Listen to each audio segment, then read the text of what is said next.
Mahar 5 miliar membawaku ke istana, tapi malam pertama justru membongkar neraka yang tersembunyi di balik kemewahan. Nama saya Maya Salsabila. Usia 22 tahun, lulusan SMA yang putus sekolah karena harus membantu ibu menyambi kuliah sambil kerja. Sehari-hari saya bekerja sebagai pembantu di salah satu rumah makan Padang di pusat kota Cirebon. Bangun pagi jam 4, masak, cuci piring, pel lantai, sampai jam 10 malam. Tubuh saya yang kurus langsing sering jadi bahan sindiran tetangga. Yang bilang, kurus banget, mana ada duitnya buat nikah. Tapi hidup memang suka mengejutkan, semua berubah saat Haji Yusuf datang ke rumah kami 3 hari lalu. Pria tua berjenggot putih itu datang dengan setelan jas hitam dan tas kulit mewah. Ibu saya yang sedang mencuci baju langsung berdiri terkejut. Haji Yusuf? Saya datang atas nama keluarga Al-Mustafa, katanya sambil menyerahkan amplop tebal. Putra bungsu Sultan Al-Rashid ingin meminang putri Anda. Amplop itu berisi kontrak pernikahan dan cek sebesar 5 miliar rupiah. Aku yang sedang mengupas bawang di dapur langsung tercekat. Ibu menangis, ayah terdiam. Kakakku yang kuliah di Jakarta pun buru-buru pulang. Semua orang bilang ini adalah jalan keluar dari kemiskinan yang selama ini kami derita, tapi hati saya, entah kenapa berdebar tak karuan. Mama, ini beneran gak ya? Tanya saya saat malam itu, duduk di teras rumah sambil memandangi bintang. Maya, ini kesempatan langka. Kita bisa bayar hutang, kamu bisa kuliah lagi, adikmu bisa lanjut sekolah, jawab ibu sambil mengelus rambut saya mengangguk pelan. Tapi, dalam hati, jutaan pertanyaan berputar. Siapa dia sebenarnya? Kenapa memilih saya? Apa cuma karena uang? Hari pernikahan pun tiba. Saya mengenakan gaun putih yang dibeli dengan uang muka mahar. Makeup mahal, rambut diatur oleh stylist profesional. Tapi senyum di wajah saya terasa palsu. Masjid besar di Cirebon dipenuhi tamu undangan. Dari pejabat daerah, pengusaha, sampai wartawan. Semua orang memandang saya dengan rasa ingin tahu campur iri. Dan dia? Khalid Al-Mustafa, tinggi, tampan, berkilat sawo matang. Matanya tajam tapi dingin.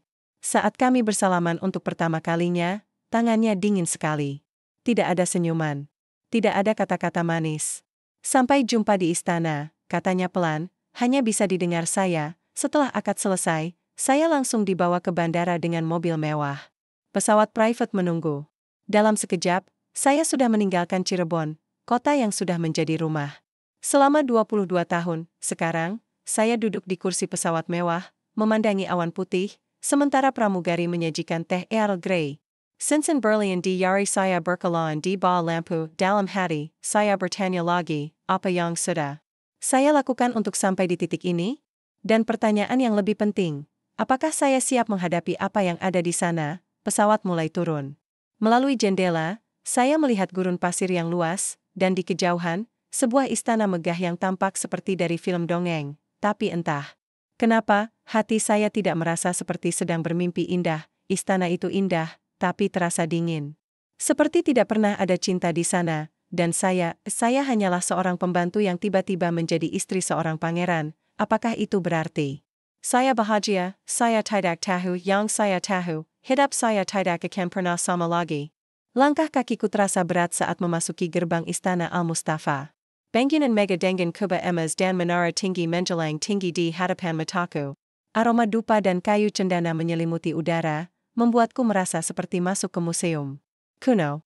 Selamat datang, Nyonya Khalid, sapa seorang wanita paruh baya dengan jilbab hitam panjang. Saya Zainab, Kepala Pelayan. Silakan ikuti saya. Aku mengangguk pelan, menahan rasa gugup. Khalid berjalan di depan tanpa menoleh, jas hitamnya berkibar-kibar di malam yang dingin. Kami melewati koridor panjang dengan lukisan-lukisan leluhur. Keluarga Al-Mustafa, matahari yang tersenyum palsu dari bingkai emas, kamar tidur utama terletak di sayap timur istana. Pintunya terbuat dari kayu jati dengan ukiran indah. Zainab membukanya dengan hormat. Selamat menikmati malam pertama, Nyonya. Pintu tertutup pelan, meninggalkanku dan Khalid sendirian di ruangan yang luas. Tempat tidur king size dengan spray sutra menunggu di tengah ruangan. Cermin besar di dinding memantulkan bayanganku yang terlihat kecil dan rapuh. Khalid melepas jasnya dengan gerakan kaku. Aku hanya bisa berdiri di tempat, tidak tahu harus berbuat apa. Haruskah aku mandi dulu? Ganti baju? Atau, kamu bisa istirahat dulu, katanya dingin, lalu berjalan ke balkon. Aku meletakkan tas kecil di meja rias, memandangi wajahku di cermin. Riasan makeup sudah mulai luntur karena perjalanan panjang. Mataku merah karena menahan air mata yang entah kenapa terus mengalir. Beberapa menit berlalu.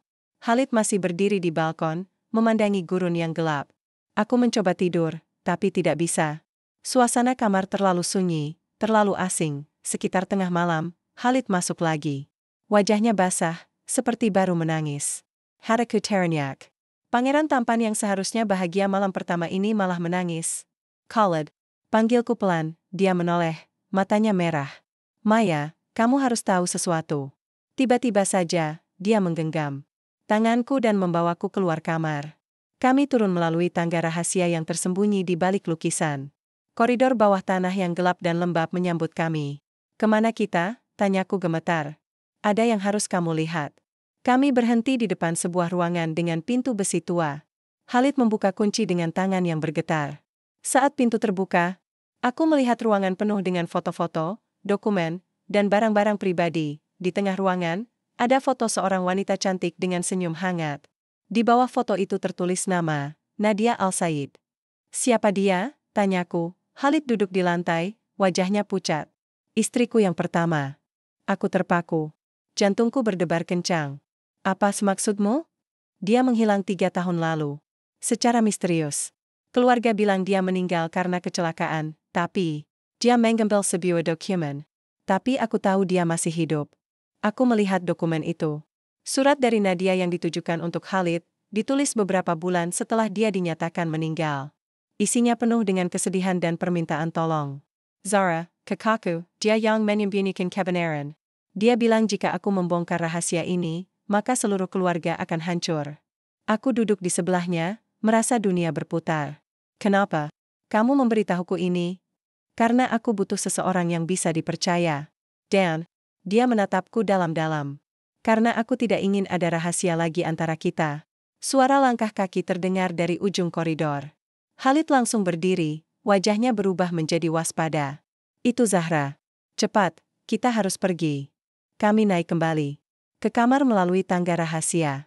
Khalid membantuku masuk ke tempat tidur, lalu berbisik pelan, besok, berpura-pura tidak tahu apa-apa. Jangan percaya siapapun di sini, termasuk aku. Sebelum aku sempat bertanya lagi, dia sudah keluar kamar. Aku terbaring di tempat tidur, memandangi langit-langit yang dihiasi kristal. Kepalaku pusing, dari pembantu biasa, aku sekarang menjadi istri. Seorang pangeran yang menyimpan rahasia kelam. Dan yang lebih menakutkan, aku merasa bahwa malam pertama ini baru permulaan dari misteri yang jauh lebih besar. Siapa sebenarnya Nadia Al-Said, mengapa dia disembunyikan, dan apa hubungannya dengan mahar 5 miliar yang membawaku ke sini? Pertanyaan-pertanyaan itu menghiasi pikiranku sampai aku tertidur, dengan kisah yang jauh dari dongeng putri dan pangeran yang selalu aku impikan sejak kecil. Pagi hari di Istana Al-Mustafa datang dengan suara azan yang dipantulkan dari menara-menara tinggi. Aku terbangun dengan kepala yang masih berat karena malam yang penuh pertanyaan. Khalid sudah pergi, hanya bekas bantal yang masih hangat menunjukkan bahwa dia pernah berada di sampingku semalam. Zainab datang membawakan sarapan dengan nampan perak, teh Earl Grey, roti panggang dengan madu, dan buah-buahan segar. Semuanya terlihat mewah, tapi lidahku tidak merasakan apa-apa. Bagaimana malam pertama, Nyonya? Tanya Zainab dengan senyum palsu. Aku mengangkat bahu, tidak tahu harus menjawab. Apa? Baik. Keluarga besar akan mengadakan pertemuan sore ini untuk menyambut Anda secara resmi. Anda harus bersiap. Setelah Zainab pergi, aku berjalan-jalan di koridor istana. Bangunan ini seperti labirin dengan ribuan ruangan. Petang-petang emas, lukisan berharga, dan perhiasan kuno memenuhi setiap sudut. Tapi semua itu terasa kosong, seperti museum yang tidak pernah dikunjungi. Saat melewati perpustakaan besar, aku melihat seorang pria tua sedang membaca Al-Quran. Jenggotnya panjang dan matanya tajam. Haji Yusuf, panggilku pelan, dia menoleh dan tersenyum lemah. Maya, anakku, datanglah ke ruang doa malam ini. Ada yang harus kita bicarakan. Aku mengangguk, meski bingung dengan maksudnya. Sore harinya, pertemuan keluarga besar diadakan di aula utama. Aku diperkenalkan sebagai istri Khalid di hadapan puluhan anggota keluarga kerajaan. Semua orang berpakaian mewah dengan jubah sutra dan perhiasan berlian. Di antara mereka, aku melihat seorang wanita cantik dengan jilbab hijau. Matanya tajam dan penuh amarah saat memandangku. dia pasti Zara, kakak Khalid. Selamat datang di keluarga kami, Maya, kata seorang pria tua yang duduk di ujung meja. Itu pasti Sultan Rashid, ayah Khalid. Tapi ingat, tambahnya dengan suara berat, kamu sekarang bukan lagi gadis biasa dari Cirebon. Kamu adalah bagian dari sejarah keluarga Al-Mustafa. Jaga baik-baik nama baik kami. Aku mengangguk, merasa seperti boneka yang baru dibeli. Setelah pertemuan selesai, Zahra menghampiriku. Jangan pikir kamu bisa menggantikan Nadia, bisiknya tajam. Dia yang sebenarnya pantas menjadi istri Khalid. Dan kalau kamu tahu apa yang baik untukmu, jangan pernah mencari tahu kemana dia pergi. Jantungku berdebar kencang, tapi aku berusaha. Tetap tenang. Aku tidak tahu apa yang kamu maksud. Zahra tertawa sinis. Kamu memang bodoh. Tapi bodoh yang berbahaya. Malam harinya, aku pergi ke ruang doa seperti diminta Haji Yusuf. Ruangan itu kecil dan sunyi, hanya diterangi lilin-lilin. Castle. Maya, anakku, sepanya Pelin.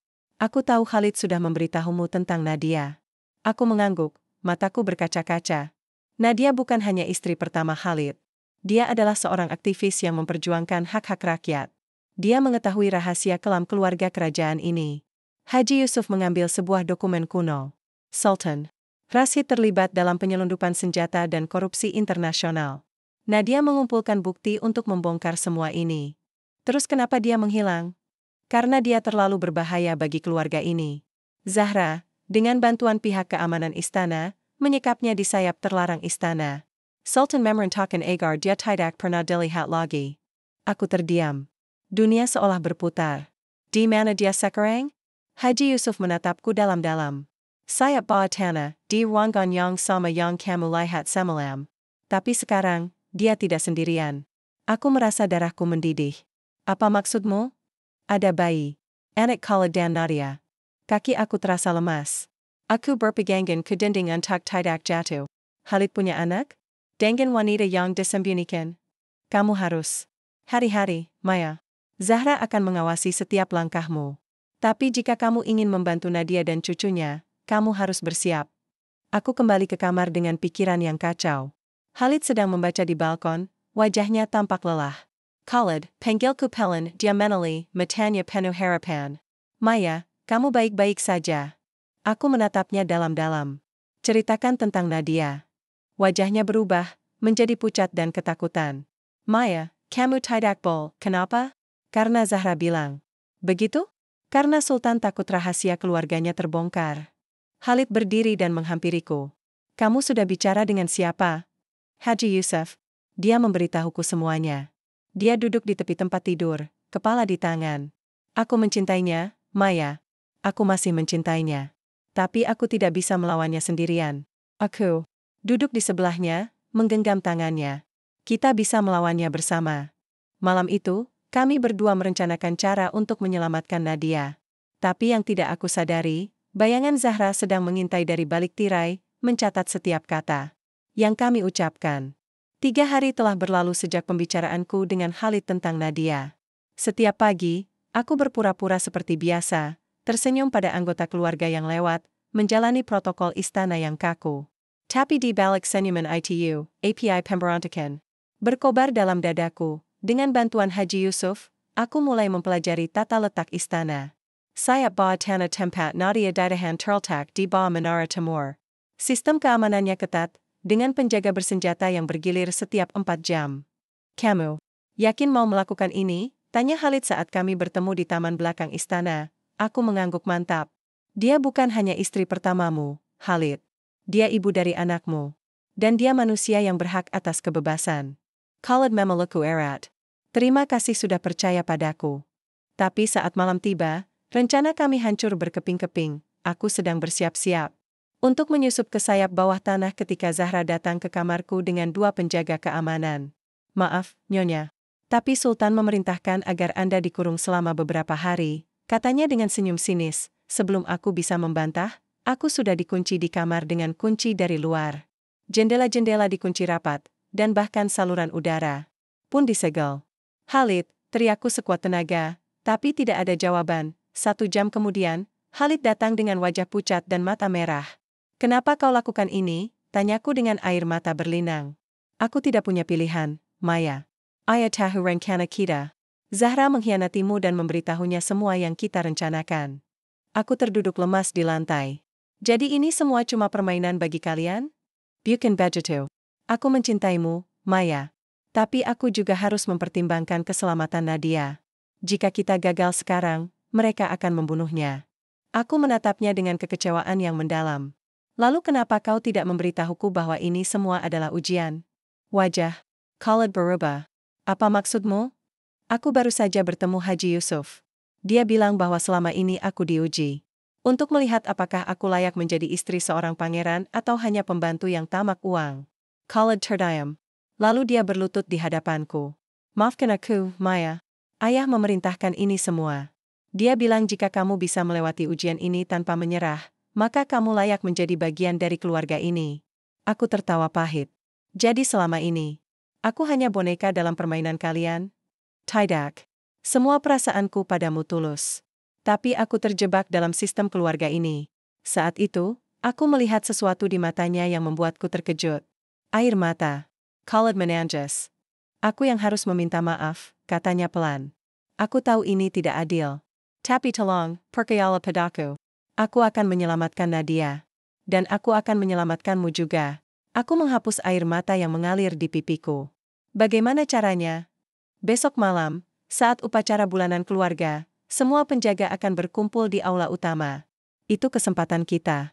Tapi malam itu, saat Khalid pergi untuk menyiapkan rencana, aku mendengar suara langkah kaki di koridor.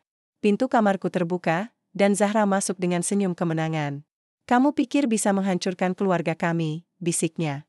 Kamu salah besar. Kamu tidak takut akan hukuman Tuhan atas semua kejahatan yang kalian lakukan. Zahra tertawa dingin. Tuhan? Kami adalah Tuhan di sini.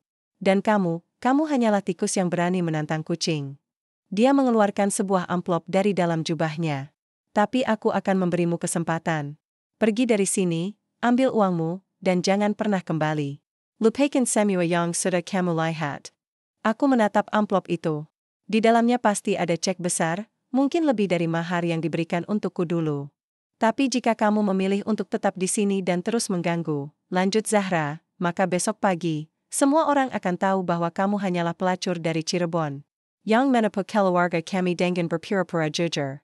Aku terdiam. Ancaman itu bisa menghancurkan reputasiku selamanya. Terserah kamu, tambah Zahra sambil berjalan ke pintu. Tapi ingat, kamu tidak punya pilihan. Setelah Zahra pergi, aku duduk sendirian di kamar yang gelap. Di satu sisi, aku bisa pergi dengan uang dan hidup tenang. Di sisi lain, Nadia dan bayinya masih terkurung, menunggu untuk diselamatkan, dan Khalid, apakah dia benar-benar mencintaiku, atau hanya menggunakan perasaanku untuk menyelamatkan mantan istrinya? Aku melihat cincin berlian di jariku. Mahal, indah, tapi dingin seperti hati keluarga Al-Mustafa. Besok malam, saat upacara keluarga, aku harus membuat pilihan yang akan menentukan sisa hidupku. Malam upacara keluarga tiba. Aku dilepaskan dari kamar, tapi tetap diawasi ketat oleh 2 penjaga. Upacara diadakan di aula besar istana, tempat seluruh anggota keluarga berkumpul dengan pakaian resmi mereka. Aku dipaksa duduk di samping Khalid, yang wajahnya tampak tegang. Dan Simas, Sultan Rashid berdiri di podium emas, saya memberikan pidato tahunan tentang kejayaan keluarga Al-Mustafa. Tapi aku tidak mendengarkan. Pikiranku sibuk merencanakan cara untuk melarikan diri dan menyelamatkan Nadia. Saat upacara sedang berlangsung, Khalid menyelipkan secari kertas ke tanganku. Pesan singkat tertulis di sana, nanti malam, saat semua orang berkumpul, aku akan membuat keributan di sayap barat. Itu kesempatanmu untuk pergi ke sayap bawah tanah. Aku mengangguk pelan, menyembunyikan emosi. Tiba-tiba, suara ledakan terdengar dari sayap barat istana. Semua orang terkejut dan berdiri. Khalid langsung berlari ke arah suara ledakan, diikuti sebagian besar penjaga keamanan. Ini kesempatan kita, bisik Haji Yusuf yang tiba-tiba muncul di belakangku. Aku mengikuti Haji Yusuf melalui koridor rahasia yang sama dengan yang dulu diperlihatkan Khalid. Kami turun ke sayap bawah tanah, melewati lorong-lorong gelap yang dipenuhi debu dan sarang. Laba-laba. Di sini, katanya sambil menunjuk sebuah pintu besi yang terkunci, Haji Yusuf membuka kunci dengan kunci tua yang dibawanya. Saat pintu terbuka, aku melihat seorang wanita kurus dengan rambut panjang yang kusut. Matanya redup, tapi masih memancarkan keteguhan. Nadia, panggilku pelan. Wanita itu menoleh, matanya membesar saat melihatku. Kamu istri Khalid? Aku mengangguk, lalu melihat ke arah bayi kecil yang sedang tertidur di gendongan kasur lusuh. Anak laki-laki, wajahnya mirip sekali dengan Khalid. Namanya Adam, katanya Pelin. Dia sudah berusia 3 tahun, tapi belum pernah keluar dari ruangan ini. Aku mengambil bayi itu dengan hati-hati. Matanya biru indah, tapi tampak lapar dan lelah. Kita harus pergi dari sini. Tapi saat kami hendak keluar, Zahra muncul di ujung koridor dengan 10 penjaga keamanan. Kalian pikir bisa kabur? Katanya dengan senyum menang. Sultan sudah tahu rencana kalian sejak awal. Haji Yusuf menarik kami ke dalam ruangan, lalu menutup pintu dengan tubuhnya. Lari, cari jalan keluar lane. Mana jalan keluarnya? Teriakku. Panik Nadia menanjak ke arah dinding belakang. Ada terowongan rahasia yang dibuat ayahku dulu. Tapi itu sudah lama tidak digunakan. Aku membantu Nadia berdiri, sambil menggendong Adam. Kami menemukan panel rahasia di dinding yang ternyata menyembunyikan tangga menuju terowongan bawah tanah. Terowongan itu sempit dan gelap, dengan air yang mengalir di sisi-sisinya. Bau tanah. Dan kelembapan menusuk hidung. Adam menangis pelan karena ketakutan. Berapa lama perjalanan ini? Tanyaku sambil berjalan tertatih-tatih. Kalau ingat betul, sekitar 2 kilometer sampai ke permukaan. Keluar di gurun sebelah utara istana, jawab Nadia. Kami berjalan dalam kegelapan, hanya diterangi cahaya ponsel Nadia yang sudah hampir mati. Suara langkah kaki penjaga terdengar dari atas, mencari kami. Tiba-tiba, terowongan itu runtuh sebagian karena usia yang sudah tua. Bata-bata besar menggelangi jalan kembali ke istana. Kita terjebak, teriakku panik. Tidak, kata Nadia dengan suara tenang.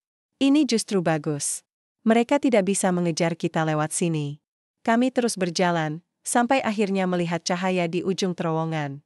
Cahaya bulan purnama menyambut kami saat kami keluar ke permukaan, gurun pasir luas terbentang di hadapan mata. Angin malam menerpa wajahku, membawa aroma bebas yang sudah lama tidak kurasakan. Tapi kemana kita harus pergi? Tanyaku. Nadia mengeluarkan ponsel rusaknya. Ada kontak di sini dengan wartawan internasional yang pernah membantuku dulu. Mereka harus tahu apa yang terjadi di istana ini. Aku membuka tas kecil yang kubawa, mengeluarkan ponsel dan charger portabel. Gunakan ponselku. Saat Nadia mulai menelpon wartawan, aku duduk di pasir, menggendong Adam yang sudah tertidur. Langit malam yang penuh bintang mengingatkanku pada malam pertama di Cirebon, saat hidupku masih sederhana tapi tenang. Maya, panggil Nadia Pelin. Wartawan akan datang besok pagi. Tapi kita harus siap dengan semua bukti. Aku mengangguk. Aku tahu di mana menyimpannya. Kami kembali ke istana. Melalui gerbang utama yang tidak dijaga karena semua penjaga sibuk mencari kami di terowongan. Dengan kunci cadangan yang diberikan Haji Yusuf, kami masuk ke ruang rahasia bawah tanah dan mengambil semua dokumen yang membongkar kejahatan keluarga Al-Mustafa, surat-surat, foto-foto, dan rekaman video yang menunjukkan keterlibatan Sultan dalam penyelundupan senjata dan korupsi internasional. Saat fajar menyingsing, mobil wartawan tiba di gerbang istana. Nadia dan aku memberikan semua bukti, bersama dengan kesaksian langsung tentang penyekapan dan pelanggaran hak asasi manusia. Berita itu langsung viral di media internasional. Dalam hitungan jam, tekanan dari komunitas internasional mulai dirasakan oleh keluarga kerajaan. 1 minggu setelah pemberitaan meledak di media internasional, Istana Al-Mustafa diguncang oleh badai yang belum pernah terjadi sebelumnya. Demonstrasi rakyat menentang Catalan memenuhi halaman istana. Diplomat dari berbagai negara menyerukan penyelidikan independen. Bahkan negara-negara sekutu mulai menjauhkan diri dari kerjasama dengan keluarga kerajaan. Aku duduk di teras istana yang sekarang kosong dan sunyi, menggendong Adam yang sedang bermain dengan boneka kain yang kubuat untuknya. Nadia berada di sampingku, wajahnya yang dulu muram kini mulai berseri. Terima kasih, Maya, katanya Pelin. Tanpa kamu, aku mungkin sudah mati di sana. Aku tersenyum lemah. Kita saling menyelamatkan. Kala datang dengan langkah berat. Wajahnya tampak lelah, tapi ada kelegaan di matanya. Maya, Nadia, aku minta maaf atas semua ini. Kamu sudah meminta maaf berkali-kali, jawab Nadia. Tapi yang penting sekarang adalah apa yang akan kamu lakukan. Sultan Rashid dipaksa turun tada oleh Dewan Keluarga yang sekarang dibentuk ulang. Para pembesar kerajaan yang selama ini diam dan pengecut akhirnya berani bicara setelah melihat tekanan internasional. Kalau akan menjadi Sultan baru, kata Haji Yusuf yang sekarang menjadi penasihat Dewan.